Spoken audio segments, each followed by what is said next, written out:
Hello बच्चों, स्वागत करता हूं मैं जीनियस योद्धा की इस क्लास में आप सभी लोगों का। और अब हम आपको एक्सरसाइज 7.2 में, क्योंकि पिछली वीडियो में आपको क्वेश्चन 1 से 20 तक बताया गया था और इस वीडियो में हम आपको क्वेश्चन 21 से लास्ट तक बताने की कोशिश करेंगे। और कुछ ऐसे भी फंक्शंस होंगे जिसमें इंटीग्रेशन का बेसिक टॉपिक और आपका मजबूत होने वाला है।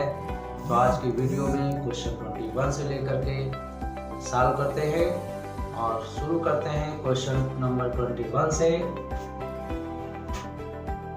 और क्वेश्चन नंबर 21 में जो आपका फंक्शन है वो tan स्क्वायर का फंक्शन लिखा हुआ है। यहाँ पर integration of tan square 2x - 3 ये फंक्शन आपको दिया गया है और इस फंक्शन का इंटीग्रेशन आपसे पूछा गया है। तो सबसे पहले हम क्या करेंगे, इसमें हमको ये पता है कि इंटीग्रेशन tan स्क्वायर का डायरेक्ट नहीं होता है। हमारे पास जो फंक्शन है sec स्क्वायर का फंक्शन अगर यहाँ पर होता तो sec स्क्वायर का जो फंक्शन है उसका इंटीग्रेशन tan x होता है। तो यहाँ पर tan स्क्वायर की जगह पर अगर sec स्क्वायर होता तो इंटीग्रेशन करना काफ़ी आसान होता, क्योंकि वो बेसिक फार्मूले से मैच करता है। लेकिन यहाँ पर tan स्क्वायर है तो एक आइडेंटिटी हमको पता है। एक आइडेंटिटी हमको पता है, वी नो दैट हमको 1 + tan स्क्वायर x जो है वो किसके बराबर होता है, वो sec स्क्वायर x के बराबर होता है। यहाँ पर इस चीज को ध्यान रखिएगा कि sec स्क्वायर का इंटीग्रेशन आपको पता है और tan स्क्वायर का इंटीग्रेशन आपको नहीं पता है। तो ये आइडेंटिटी कितनी यूजफुल हो जाती है इस तरह के क्वेश्चन में। तो tan स्क्वायर x जो है वो आपको यहाँ से मिलता है sec स्क्वायर x - 1 और इस आइडेंटिटी का हम यूज इस क्वेश्चन में करने जा रहे हैं। तो जब tan स्क्वायर x जो है वो sec स्क्वायर x - 1 होता है तो tan स्क्वायर 2x - 3 भी इस आइडेंटिटी की हेल्प से sec स्क्वायर 2x - 3 और -1 हो जाएगी। और अब हम जो है इंटीग्रेशन के दो टर्म जो है हमारा फंक्शन दो टर्म में डिस्ट्रीब्यूट हो चुका है और इंटीग्रेशन डिस्ट्रीब्यूटिव रूल रखता है। तो हम 2x - 3 का इंटीग्रेशन अलग से करेंगे और 1 का इंटीग्रेशन अलग से करेंगे। ये पार्ट आपने देखा है। और sec स्क्वायर जो होता है x उसका इंटीग्रेशन tan x होता है।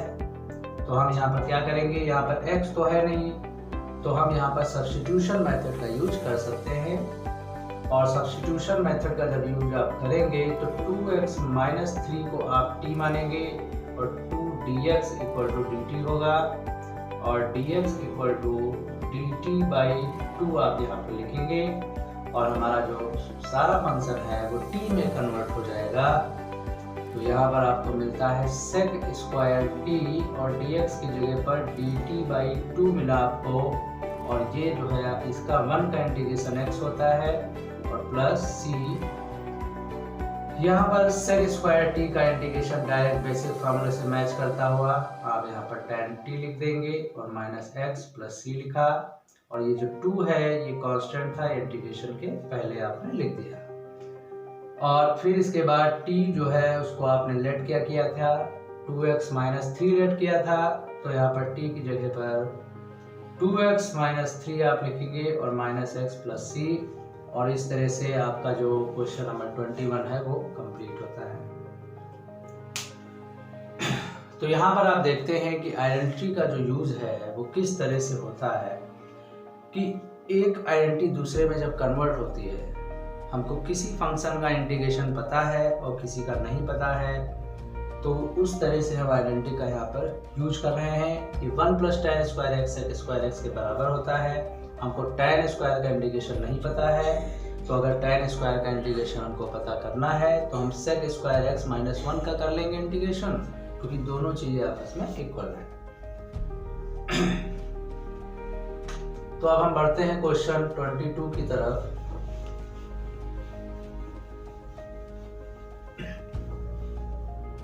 और क्वेश्चन नंबर 22 में आपको इंटीग्रेशन करना है sec स्क्वायर 7 माइनस 4x, ये फंक्शन आपको दिया गया है और आपको इसमें बताया गया है sec स्क्वायर x का इंटीग्रेशन आपने याद किया है tan x होता है, लेकिन यहाँ पर x की जगह पर 7 माइनस 4x है एंगल में, तो सब्स्टिट्यूशन का यूज करना पड़ेगा। तो सब्स्टिट्यूशन का यूज करने के लिए 7 माइनस 4x को आप t लेट करते हैं, ये 0 होता है, माइनस 4 और x का 1 होगा और t आपका dt में चेंज हो गया, तो dx equal to minus 1/4 dt आपको मिलता है। तो हमारा सारा फंक्शन अब t में कन्वर्ट हो जाएगा। ये आपका sec स्क्वायर t और dx की जगह पर आपको लिखना क्या है, माइनस 1/4 dt। 1/4 कांस्टेंट है माइनस का, ये आप इंटीग्रल पार्ट के बाहर प्रोडक्ट में लिखेंगे और आपको मिलता है sec square t dt। Minus 1/4 आपने लिखा, sec स्क्वायर t का जो इंटीग्रल है वो आप tan t, ये आपको बेसिक फॉर्मूला याद होगा तो आप लिखेंगे और प्लस में यहाँ पर c। तो इस तरह से आपने देखा कि माइनस 1/4 tan और t आपने लेट किया था 7 माइनस 4x, ये 7 माइनस 4x आपने यहाँ पर लिखा और प्लस में c और ये आपका आंसर आ गया। तो सब्स्टिट्यूशन मेथड का यूज आपको सिखाया गया था क्वेश्चन 1 से 20 तक, पिछली वीडियो में आपने देखा और इस वीडियो में उसी का यूज हो रहा है। और अब ये सब क्वेश्चन आप अपने आप से भी लगा सकते हैं अगर पिछली वीडियो में आपने उस फ्लो को, कैलकुलेशन स्टेप को देखा होगा तो।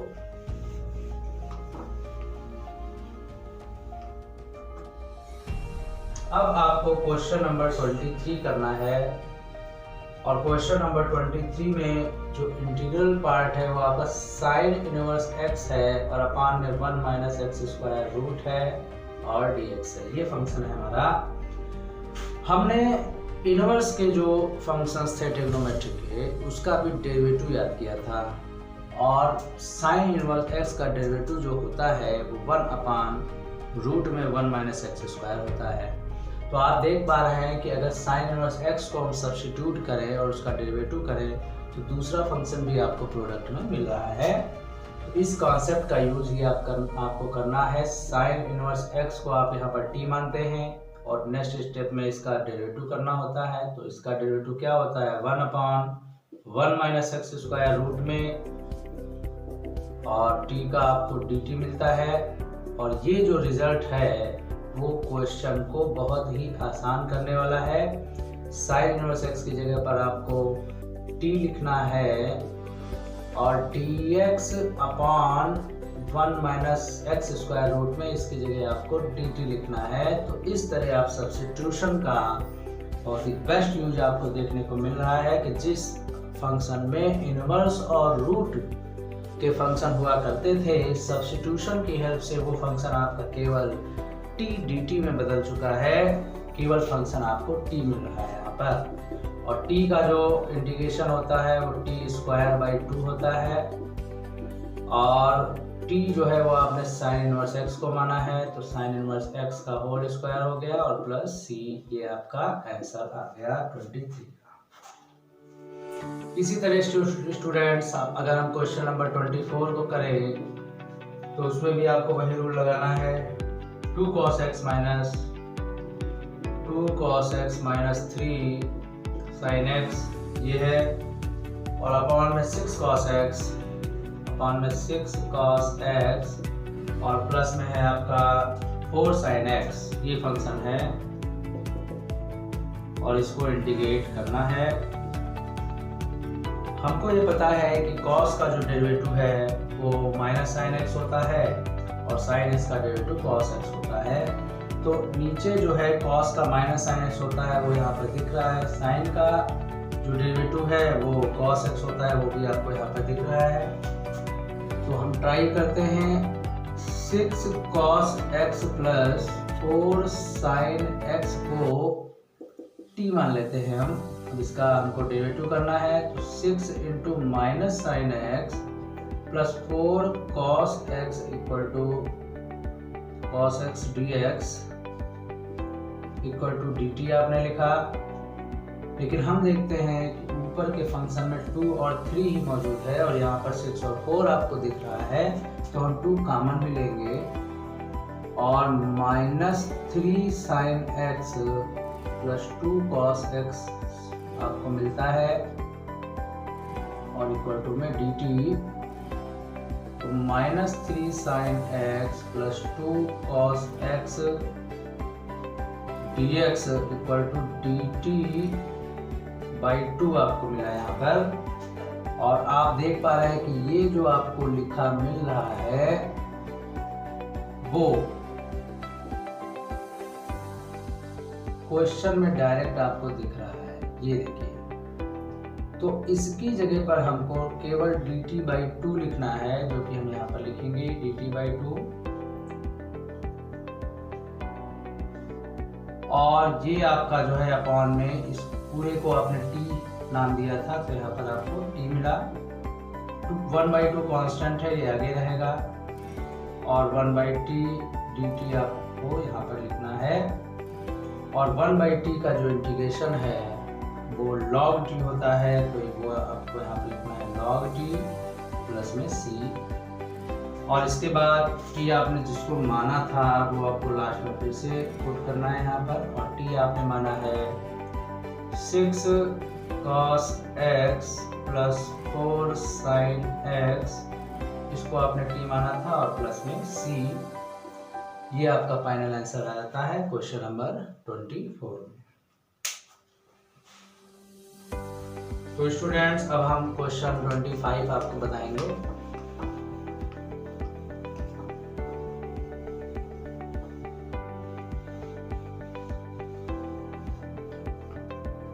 क्वेश्चन नंबर 25 में जो हमारा फंक्शन है, इंटीग्रेट करना है 1 अपॉन cos स्क्वायर x और 1 माइनस tan x का होल स्क्वायर, ये हमको इंटीग्रेट करना है स्टूडेंट्स। और हमको पता है कि हम उस चीज को t मानते हैं जिसका डेरिवेटिव भी फंक्शन में प्रोडक्ट में दिख जाए।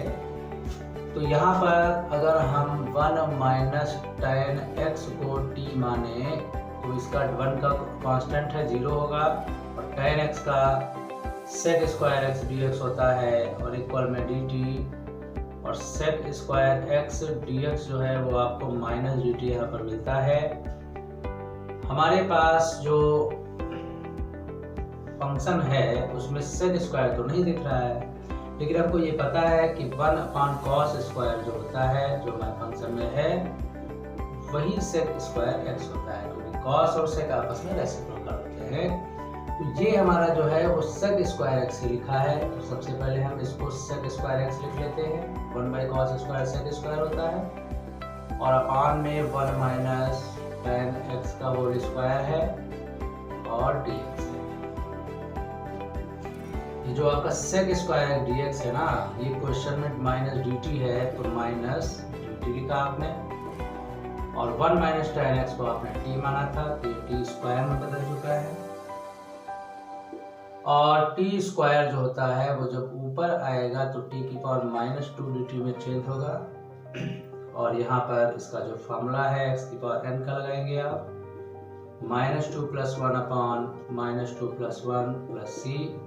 ये -2 + 1 आपका -1 होगा, वो -1 इस माइनस से साइन चेंज करेगा यहाँ पर, प्लस में आपका आंसर आएगा t की पावर में -1 और प्लस में c। और t की पावर -1 1/t होता है और t आपने माना था 1 माइनस tan x को और प्लस c। आपका फाइनल आंसर आ गया क्वेश्चन नंबर 25।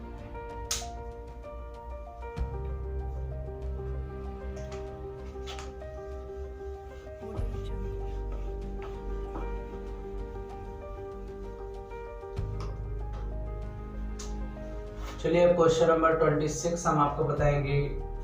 क्वेश्चन नंबर 26 में cos root x divide by root x है, इसका हमको इंटीग्रेशन करना है और हम इसमें रूट एक्स को t मानते हैं और इसका डेरिवेटिव करेंगे। रूट एक्स मीन्स क्या होता है, एक्स की पावर हाफ, तो इसका जो डेरिवेटिव होगा हाफ एक्स की power half minus 1 d x equal to d t और x की power minus half d x equal to d t और x की पावर माइनस हाफ नीचे आएगा, x की पावर प्लस हाफ यानी कि root x d x equal to 2 d t. और ये आप देख पा रहे हैं कि d x by root x जो है वो 2 डी टी में बदल चुका है। तो चलिए अब हम क्वेश्चन को चेंज करते हैं, टी फॉर्म में लाने की कोशिश करेंगे। ये आपका कॉस है और रूट एक्स आपका टी माना है। dx बाई रूट एक्स जो है वो आपका 2 dt है, लिख लिया। सारा फंक्शन हमारा t में कन्वर्ट हो चुका है। 2 कांस्टेंट है, ये आगे लिखा जाएगा और cos t dt आपने यहाँ पर लिखा और cos का जो इंटीग्रेशन है वो साइन होता है, तो यहाँ पर साइन t प्लस c आप लिखेंगे और 2 साइन और जो t है वो आपका रूट एक्स माना था आपने, तो रूट एक्स प्लस c और ये आपका क्वेश्चन नंबर 26 भी कंप्लीट होता है। बढ़ते हैं क्वेश्चन नंबर 27 की ओर, जिसमें आपको इंटीग्रेशन करना है रूट में साइन 2x, रूट में है साइन 2x और प्रोडक्ट में cos 2x आपका बाहर लिखा हुआ है। और इस फंक्शन में हम अगर साइन 2x को t मान लें तो cos 2x आपको दिख रहा है यहाँ पर, तो हम साइन 2x को t मानते हैं और cos 2x इंटू 2 dx आपको यहाँ पर dt मिलता है, यानी कि cos 2x dx जो है वो आपको यहाँ पर dt बाई 2 मिलेगा और हमारा जो फंक्शन है वो t में कन्वर्ट हो गया। ये आपका रूट t आ गया और इसकी जगह पर आपको dt बाई 2 लिखना है। 1/2 कांस्टेंट है और ये आपका t की पावर हाफ dt में कन्वर्ट हो गया है और t की पावर हाफ यानी कि x की पावर n का फॉर्मूला आप लगाएंगे, तो t की पावर हाफ प्लस 1 अपान में हाफ प्लस 1 आप लिखेंगे और प्लस में c और ये आपका t की पावर 3/2 हो गया और अपान में 3/2 और प्लस में c। और ये आप देखते हैं ये 2 और 2 कैंसिल हो जाएगा, तो आपको मिलता है 1/3 और t आपने किसको माना था, साइन 2x को, तो साइन 2x की पावर में आपको 3/2 मिलता है और प्लस में c और यही आपका फाइनल आंसर है।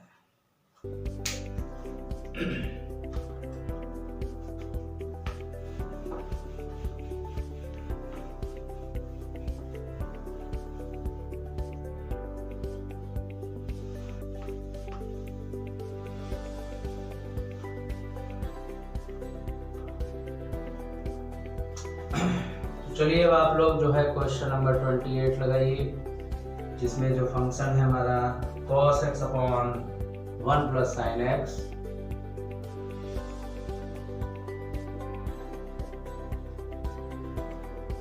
ये फंक्शन दिया गया है स्टूडेंट्स।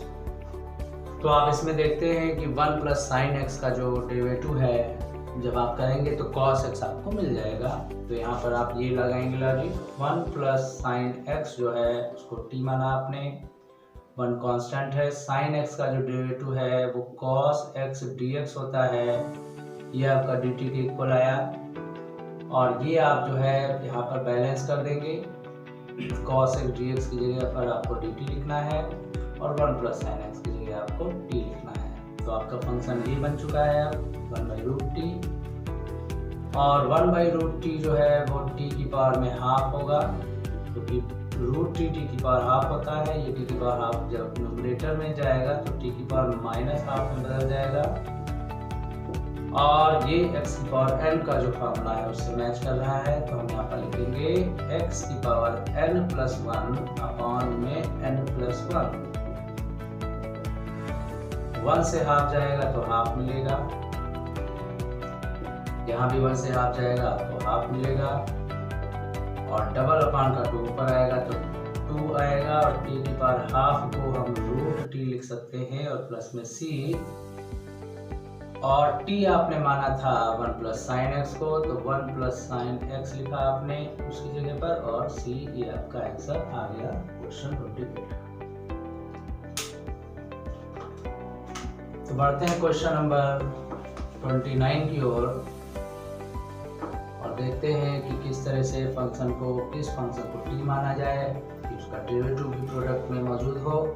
तो उसी लॉजिक पर हमको वर्क करना है। यहाँ पर फंक्शन है cos x log sin x, cos x log sin x dx।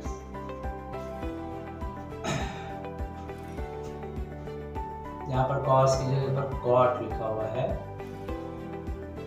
Students आप एक चीज ध्यान देंगे कि अगर हम इस फंक्शन में log sin x को t मानते हैं तो log x का डेरिवेटिव होता है 1/x, ये आपका 1/sin x हो जाएगा, और x की जगह पर दूसरा फंक्शन है sin x है तो उसका डेरिवेटिव आप फिर से करेंगे जो कि डेरिवेटिव का रूल है। तो cos x/sin x जिसको हम cot x बोलते हैं ये आपका dt में बदल चुका है। तो ये cot x और जो dx है ये तो हमारा dt हो गया, और जो log sin x है उसको आपने t माना। तो आपका जो फंक्शन है वो बहुत ही छोटा सा फॉर्म ले चुका है। वो t का आपको इंटीग्रेशन करना है और t का इंटीग्रेशन होता है t²/2। तो t आपने माना था log sin x को, तो इसका होल स्क्वायर आ गया और प्लस में c। तो इस तरह से 29 भी आपका जो है सॉल्व होता है। बढ़ते हैं क्वेश्चन नंबर 30 की ओर, जिसमें हमारा जो फंक्शन है वो sin x है और अपॉन में 1 प्लस cos x है। ये हमारा फंक्शन है। स्टूडेंट इस फंक्शन पर अगर हम ध्यान दें तो इस फंक्शन में cos के हमने आपको 4 फार्मूले बताए थे, और वो फार्मूले हो सकता है इस फंक्शन को थोड़ा और आसान करें और इंटीग्रेशन के लिए सुइटेबल बना सकें। तो यहाँ पर जो आपका 1 प्लस cos x है, देखिए एक cos 2x का फार्मूला आपने पढ़ा था 2 cos स्क्वायर x माइनस 1, लेकिन हमारे पास जो फंक्शन है वो cos x का है। तो इस फार्मूले को चेंज करेंगे, हम 2x की जगह x लिखेंगे, तो इसकी जगह पर आपको x/2 लिखना होगा।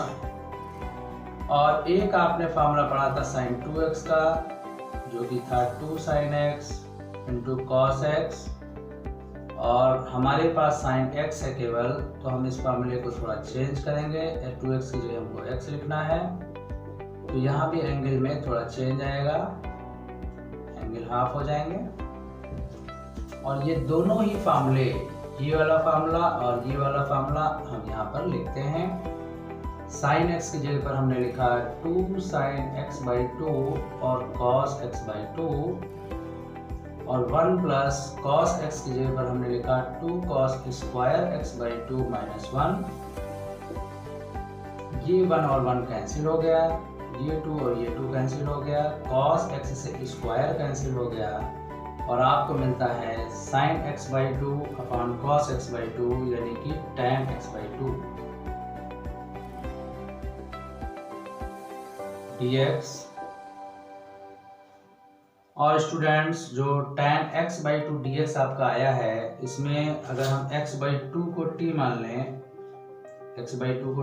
लें, तो यहाँ पर dx इक्वल टू 2 dt आपको मिलता है। अब इस फंक्शन को थोड़ा हम और मॉडिफाई यहाँ पर करेंगे।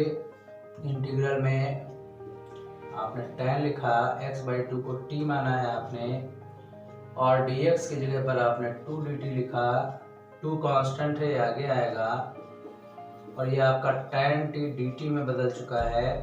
और tan का जो इंटीग्रेशन है वो log sec x होता है। तो यहाँ पर आपको log sec x यानी कि t प्लस c लिखना होगा, और जो t है वो आपने माना था x/2 को, तो यहाँ पर x/2 प्लस c लिखेंगे, और यही आपका फाइनल आंसर है। तो 30 क्वेश्चंस जो हैं वो आपके सॉल्व हो चुके हैं और सभी में एक ही मेथड यूज हो रहा है, मेथड ऑफ सब्स्टिट्यूशन। और अब हम बढ़ते हैं 31 की ओर।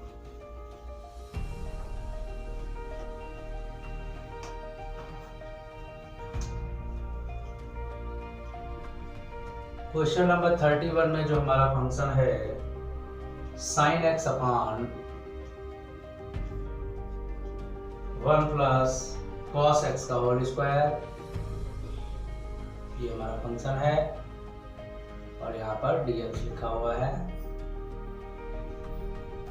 इस फंक्शन में हम ऐसा क्या करें कि उसका डेरिवेटिव जो है वो आपको मिल जाए। तो यहाँ पर आप देखते हैं कि 1 प्लस cos x को अगर हम t मान लें, 1 कांस्टेंट है, 0 हो जाएगा डेरिवेटिव, और cos x का आपको माइनस sin x dx जो है वो dt मिलता है।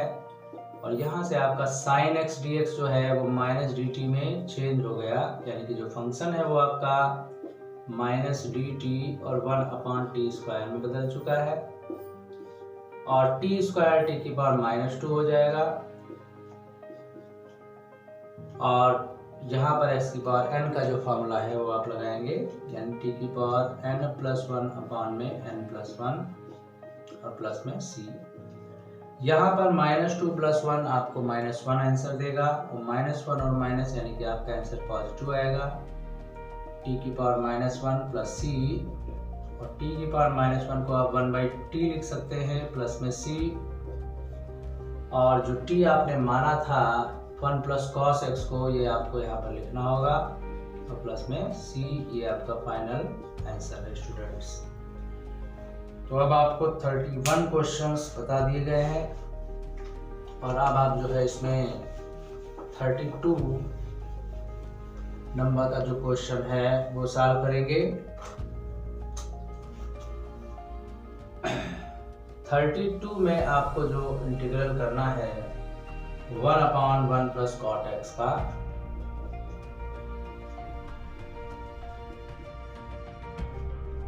तो फंक्शन है हमारा 1/1 प्लस cot x, इसका हमको इंटीग्रेशन करना है।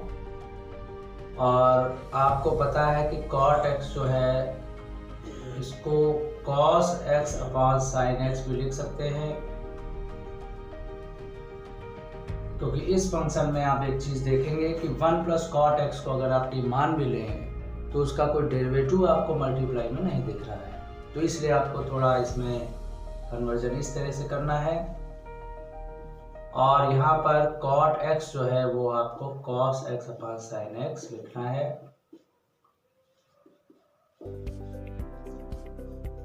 sin x आपका एलसीएम आएगा नीचे, और डबल अपॉन में होने के कारण वो न्यूमरेटर में भेज देंगे हम, तो कुछ आपको इस तरह से फंक्शन मिलता है। और इस फंक्शन में भी आप देख पा रहे हैं कि sin x plus cos x को t मानने पर कोई विशेष फायदा आपको नहीं होने वाला है। तो इसके लिए आप क्या करेंगे, 1/2 से आप 2 से डिवाइड करेंगे और 2 से मल्टीप्लाई करेंगे, और फंक्शन को इंटीग्रेशन के लिए सुटेबल बनाने की कोशिश करेंगे। आप यहाँ पर देखते हैं कि 2 sin x जब आपने किया तो उस 2 sin x के 2 पार्ट कर देंगे आप, sin x plus sin x, इस तरह से। और डिनोमिनेटर में आप देख रहे हैं कि cos x प्लस में लिखा हुआ है, तो एक थोड़ा सा चेंज करेंगे, यहाँ पर हम cos x जोड़ेंगे और यहाँ पर आप cos x घटाएंगे। ये काम आपने किया,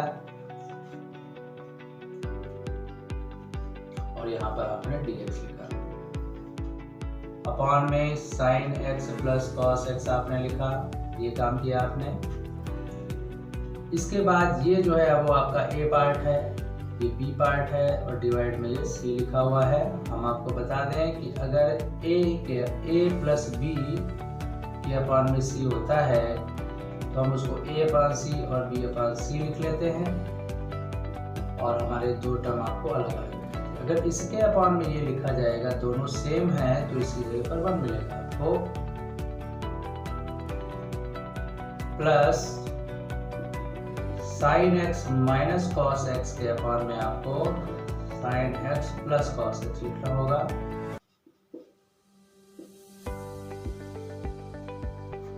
और इस तरह आप देख पा रहे हैं कि 1 का जो इंटीग्रेशन है वो आपका x होगा और इसका इंटीग्रेशन आपको अलग से करना है।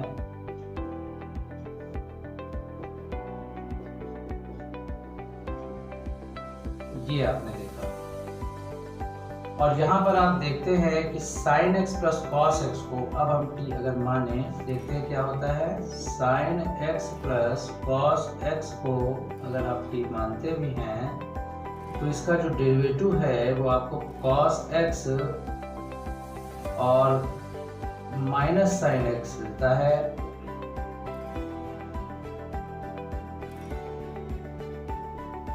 dt में, लेकिन जो हमारा जो प्रोडक्ट में फंक्शन मौजूद है वो sin x पॉजिटिव है, तो यहाँ पर हम माइनस बाहर निकल कॉमन लेंगे और अंदर आपको मिलता है sin x minus cos x dx equal to minus dt, और ये माइनस हम इधर शिफ्ट करेंगे तो sin x minus cos x जो है वो आपका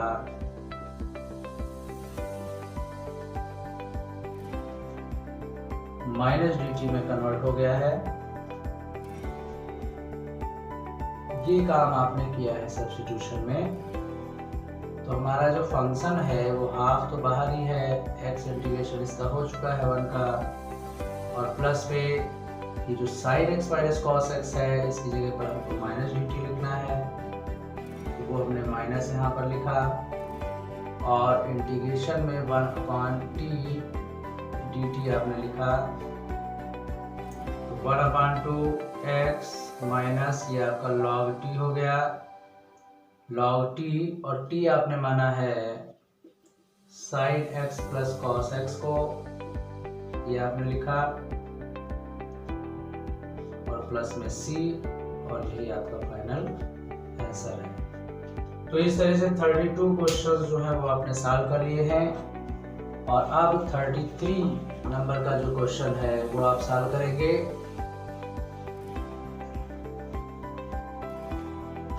और 33 में भी आपको यही लॉजिक लगाना है, और 33 में आपका जो क्वेश्चन है वो है 1/1 minus tan x।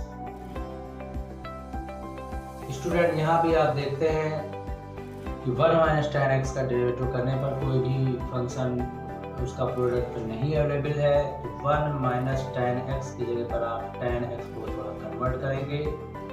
tan x sin x by cos x होता है, हम क्वेश्चन में लिख देंगे 1 minus sin x upon cos x आप लिखेंगे यहाँ पर, cos x आपका एलसीएम आएगा, वो एलसीएम डबल अपॉन होने के कारण डिनोमिनेटर में चला जाएगा, तो cos x upon cos x minus sin x आपको मिला। और यहाँ पर आप देखते हैं कि cos x upon cos x minus sin x आपको यहाँ पर मिल चुका है, और इसमें अब आपको क्या करना है, वही प्रोसेस जो पिछले क्वेश्चन में बताया गया आपको, 2 से आपने मल्टीप्लाई किया और 2 से डिवाइड किया, तो आपको जो cos x है वो 2 मिल जाएंगे, cos x plus cos x, और जो माइनस sin x है वो आपको मिलता है प्लस sin x आपने जोड़ा और माइनस sin x, और अपॉन में cos x minus sin x dx ये आपको मिलता है। यहाँ पर आप देख पा रहे हैं कि ये sin x प्लस का है और यहाँ माइनस का है, तो एक काम करते हैं, यहाँ पर हम माइनस लिख देते हैं और यहाँ पर प्लस लिख देते हैं। ये थोड़ा सा जो चेंज किया गया है, ये इंटीग्रेशन के लिए फंक्शन को सुटेबल बनाने का काम यहाँ पर किया जा रहा है। और अब आप देखते हैं कि एक बार a के अपॉन में जब c डिवाइड होता है तो 1 मिलता है, और एक बार cos x plus sin x में जब डिवाइड होता है तो आपको cos x minus sin x ऐसे ही लिख दिया जाएगा। और अब इंटीग्रेशन के लिए दोनों जो है सुटेबल हो चुके हैं, एक बार 1 dx होगा और एक बार जो दूसरा फंक्शन है उसका इंटीग्रेशन आप लिखेंगे कुछ इस तरह से। 1 का इंटीग्रेशन x होता है और इसमें cos x minus sine x को अगर आप t मानेंगे तो आपको क्या मिलता है। cos x minus sine x को जब आप t मानेंगे तो आपको जो मिलेगा, सपोज दैट अगर यहाँ पर हम cos x minus sine x को t मान लें तो इसका डेरिवेटिव किया जाएगा, तो minus sine x minus cos x dx जो है वो आपका dt में कन्वर्ट होगा, और माइनस कॉमन लेंगे अगर तो साइन x और कॉस x dx जो है वो आपका माइनस dt में कन्वर्ट हो जाएगा। तो ये माइनस जो है वो इस प्लस को माइनस में कन्वर्ट कर देगा और आपका जो फंक्शन है वो 1/t dt में चेंज हो गया है।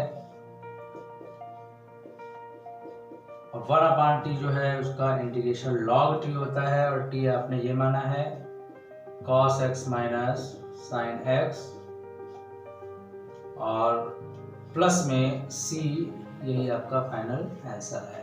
तो इस तरह से 33 क्वेश्चन जो है वो आपने सॉल्व किए हैं स्टूडेंट्स। और अब हम बढ़ते हैं क्वेश्चन नंबर 34 की तरफ।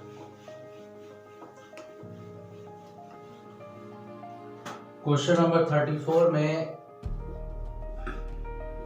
अगर हम ध्यान दें तो रूट में tan x आपको मिला है और अपॉन में sin x है और cos x भी है। और इसमें सबसे बड़ी जो प्रॉब्लम है कि हम किस फंक्शन को t माने और उसका डेरिवेटिव जो है वो मल्टीप्लाई में लिखा हो, और ऐसी पॉसिबिलिटी यहाँ पर हमको नहीं दिख रही है क्योंकि हमारे पास यहाँ पर 3 फंक्शन हैं tan, sin और cos।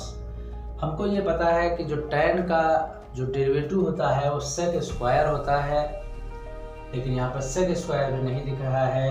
तो एक काम करते हैं, हम यहाँ पर cos x से मल्टीप्लाई करते हैं और cos x से डिवाइड करते हैं। ये काम हम कर सकते हैं, cos cos कैंसिल हो जाएगा और फंक्शन पर कोई जो है विशेष डिफरेंस, कोई फर्क नहीं पड़ने वाला है। और 3 फंक्शन को 2 फंक्शन में बदलने का काम यहाँ पर हो रहा है। साइन बाई कॉस हमारा जो tan हो गया है और cos x जो है वो cos स्क्वायर x पे बदल चुका है। तो रूट में आपका जो tan x है और अपॉन में tan x है और 1/cos स्क्वायर जब न्यूमरेटर में आएगा तो sec स्क्वायर x पे बदल जाएगा। और अब ये जो है सब्स्टिट्यूशन के लिए सुटेबल हो चुका है।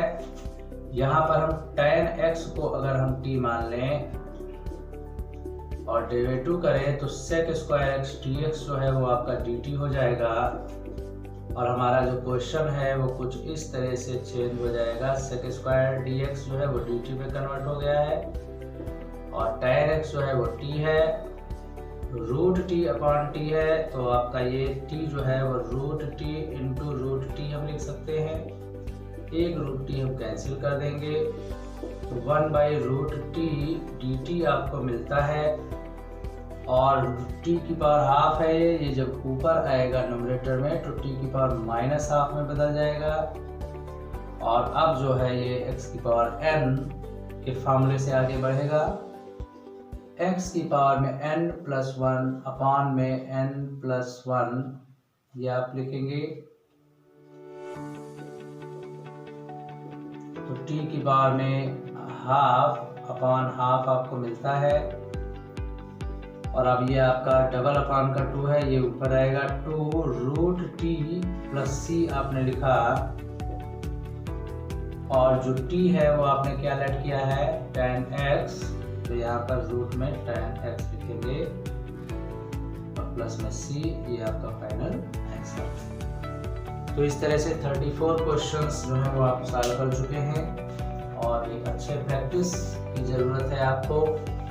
जितनी ज़्यादा प्रैक्टिस करेंगे उतना ही आपको जो है कमांड मिलता है, उतना ही कॉन्सेप्ट आपका जो है क्लियर होता है और जो फार्मूले नहीं भी याद हो रहे हैं वो फार्मूले भी आपको बहुत आसानी से याद हो जाएंगे, और ये सब होगा प्रैक्टिस। तो बढ़ते हैं 35 नंबर के क्वेश्चन पर, और क्वेश्चन नंबर 35 है 1 plus log x, 1 plus log x का होल स्क्वायर, और डिवाइड में x है, ये फंक्शन है हमारा। और यहाँ पर हम देखते हैं कि log का जो डेरिवेटिव होता है वो 1/x होता है, जो कि यहाँ पर मौजूद है। तो हम डायरेक्ट इस फंक्शन में 1 प्लस लॉग एक्स को t मान लेंगे। 1 कांस्टेंट है, 0 होगा डेरिवेटिव, log x का 1/x, dx होगा, ये dt में कन्वर्ट हो गया, और ये आपका 1/x और dx dt में बदल चुका है, और 1 प्लस लॉग एक्स को आपने t माना है, तो t स्क्वायर dt हो गया आपका क्वेश्चन। और t स्क्वायर जो है वो x की पावर n के फार्मूले से x की पावर n+1 अपॉन n+1 में कन्वर्ट होगा, और t जो है वो आपने 1 प्लस लॉग x को माना था, सब्स्टिट्यूट किया, और ये आपका फाइनल आंसर आ गया 35 का। तो बढ़ते हैं क्वेश्चन नंबर 36 में, जिसमें कि फंक्शन हमारा है x+1 ब्रैकेट में है, और दूसरे ब्रैकेट में x प्लस लॉग x है, और इसका होल स्क्वायर है, और अपॉन में x है और dx है।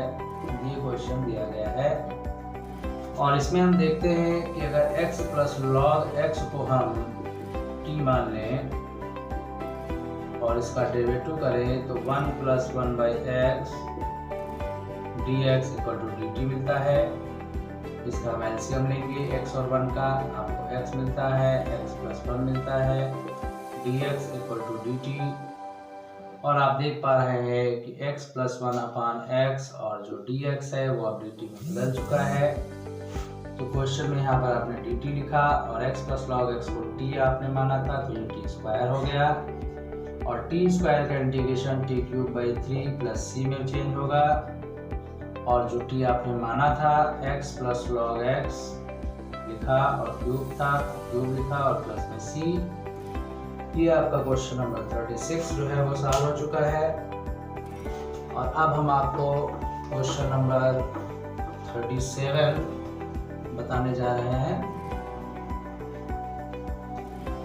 और क्वेश्चन नंबर जो 37 है उसमें बहुत ज़्यादा फंक्शन लग रहे हैं, लेकिन ये जो फंक्शन है वो बहुत ज़्यादा नहीं है एक्चुअली, क्योंकि सब्स्टिट्यूशन का कॉन्सेप्ट आप समझ चुके हैं, और सब्स्टिट्यूशन के इस कॉन्सेप्ट में आपको ये भी पता चल गया होगा कि जो फंक्शन हमारे ज़्यादा कठिन लगते हैं, सब्स्टिट्यूशन के बाद में किस तरह से वो आसान हो जाते हैं, इसका अनुमान आप लगा चुके हैं और आपने एक्सपीरियंस किया भी है।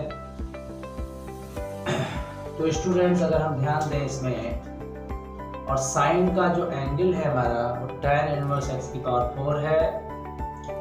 हम tan इनवर्स x की पावर 4 को t मानेंगे, और हमको ये पता है कि tan इनवर्स x का जो डेरिवेटिव होता है वो 1/1 + x² होता है। जब यहाँ पर x होगा तो यहाँ पर x² होता है। तो यहाँ पर x की पावर 4 है, तो हम लिखेंगे 1/1 + x², और ये x की पावर 4 था, तो इसका डेरिवेटिव फिर से होगा, यानी कि 4x³ dx equal to dt। इस तरह से ये डेरिवेटिव का कॉन्सेप्ट है इसमें। तो यहाँ 4 आपको मिलता है x³ dx, जो कि फंक्शन में दिख रहा है, ये देखिए x³ और dx दिखा आपको, और x की पावर 4 का होल स्क्वायर x की पावर 8 है, ये भी आपको दिखा, और ये 4 जो है वो हम इधर राइट साइड में ट्रांसपोज करते हैं, तो dt/4 ये राइट साइड में इसीलिए ट्रांसपोज हुआ है क्योंकि फंक्शन में ये नहीं मौजूद है। और अब हमारा जो फंक्शन है वो इसकी जगह पर आपको dt/4 लिखना है। लिखिए dt/4 लिखा आपने, और ये आपका साइन है, और tan इनवर्स x की पावर 4 को आपने t माना था, 1/4 आपका कांस्टेंट है, ये इंटीग्रल पार्ट के बाहर आएगा प्रोडक्ट में, और sin t dt हो गया। तो जो फंक्शन आपका tan इनवर्स और अपॉन में x की पावर 8 फॉर्म में हुआ करता था, वो अब आपको सब्स्टिट्यूशन की हेल्प से केवल sin t में चेंज जो है फॉर्म में दिख रहा है। और sin t का इंटीग्रेशन आपको बहुत अच्छे से याद है, minus cos t plus c होता है, और t की जगह पर हमने जो सब्स्टिट्यूट किया था tan इनवर्स x की पावर 4 वो लिखेंगे, और प्लस में c, ये आपका फाइनल आंसर है। और इस तरह से आपने 37 क्वेश्चंस सॉल्व कर लिए हैं। और अब हम आपको 37 के बाद में 38 नंबर का क्वेश्चन बताएंगे। और 38 में जो है आपको 10x की पावर 9 प्लस 10 की पावर x लॉग बेस में e है और 10 है, इस तरह से आपको एक फंक्शन दिया गया है। और यहाँ पर x की पावर में 10 प्लस 10 की पावर में x है और dx है, ये आपका फंक्शन है। स्टूडेंट्स, अगर हम डिनोमिनेटर में रखे फंक्शन को t मान लें और इसका डेरिवेटिव करें, तो ये आपका 10x की पावर 9 प्लस 10 की पावर x, a की पावर x का इंटीग्रेशन क्या होता है, मतलब कि डेरिवेटिव आप जो लेट करते हैं उसका डेरिवेटिव आपको करना होता है। तो a की पावर x का डेरिवेटिव आपने याद किया है, a की पावर x log a होता है। तो यहाँ पर 10 की पावर x का 10 की पावर x और log 10 हो जाएगा, dx इक्वल टू dt। और ये आप पूरा देख रहे हैं फंक्शन आपके पास मौजूद है। तो फंक्शन में जो चेंज होगा आपको मिलता है वो 1/t dt में चेंज मिलता है, और 1/t का जो इंटीग्रेशन है वो log t होता है, आपने याद किया है। और log t जो है वो आपका x की पावर में 10 है और प्लस 10 की पावर में x है और प्लस में c, ये आपने जो है सॉल्व कर लिया। और अब हम जो है 39 नंबर का क्वेश्चन यानी कि इस एक्सरसाइज का लास्ट क्वेश्चन अब आप करने जा रहे हैं, जिसमें 1/sin स्क्वायर x और cos स्क्वायर x dx आपको मिलता है। और हम देखते हैं यहाँ पर स्क्वायर फॉर्म में है, डायरेक्टली मानकर आपका काम नहीं बनने वाला है।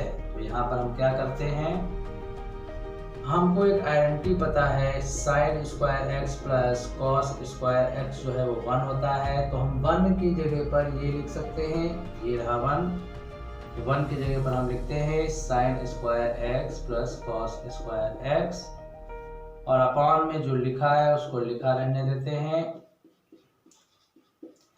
एक बार sin स्क्वायर x के डिवाइड में ये फंक्शन लिखे जाएंगे, और एक बार cos स्क्वायर x के डिवाइड में ये फंक्शन लिखे जाएंगे,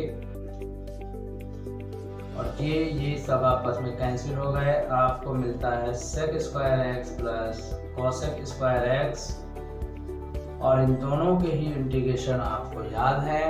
sec स्क्वायर x का होता है tan x और cosec स्क्वायर का होता है minus cot x plus c।